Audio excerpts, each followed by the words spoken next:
why we should worry less about what the nucleus pulposus says, and why we should worry lots more about where the pain is coming from. Now, lots of patients, when they come in, they're really concerned about getting an MRI for their lower back pain.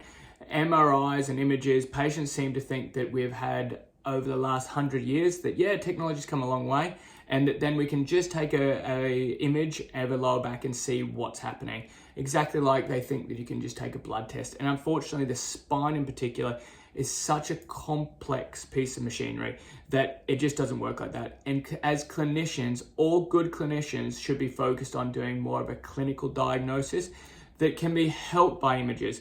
But the unfortunate thing is that particularly when it comes to the discs, there's pillows in that are giving most of the population their back pain. MRIs can only see or only focused on the inside of the disc. And this is called the nucleus pulposa.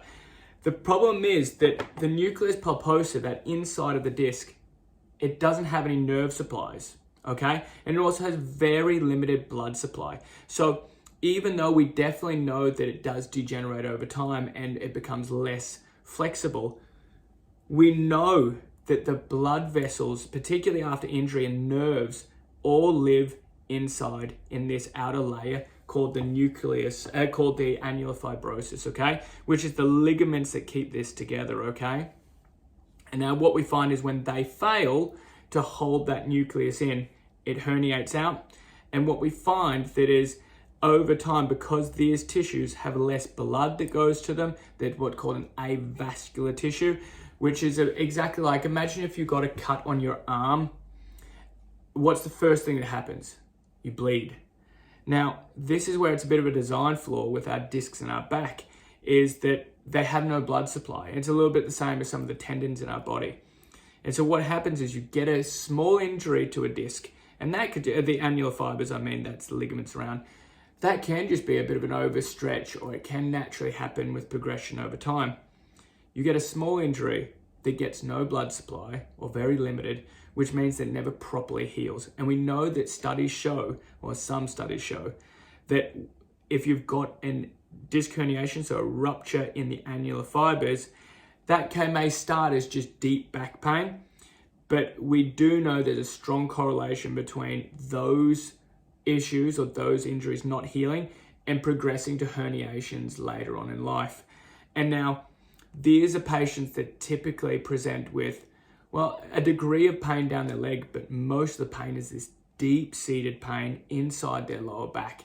And lots of the time, when they go and get referred for MRI, it won't show anything. And that's because the MRI isn't sensitive enough to see the quality of the tissue in here, those annular fibers, those ligaments that hold the nucleus pulposa together in here, okay?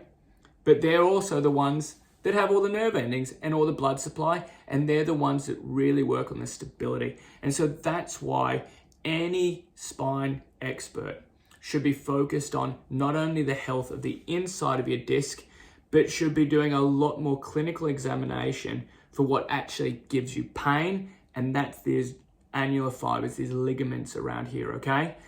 And that's where you get more blood supply with the injuries, not that much more, but you also get a lot more nerve endings, and those nerve endings can start to generate and start to move deeper and deeper into the disc, which means that it becomes more and more painful. And this is where we need to work on stimulating that tissue to get the best quality out of it as possible.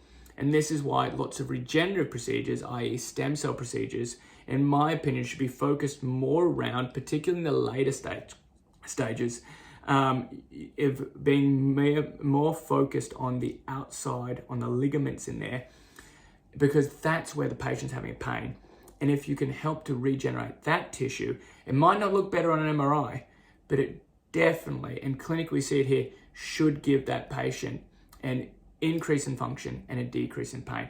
Now, of course, this is research is really in the child stages, but it's incredibly exciting, it's incredibly safe, and it's something that we as a medical community and as spine practitioners should be really focused on.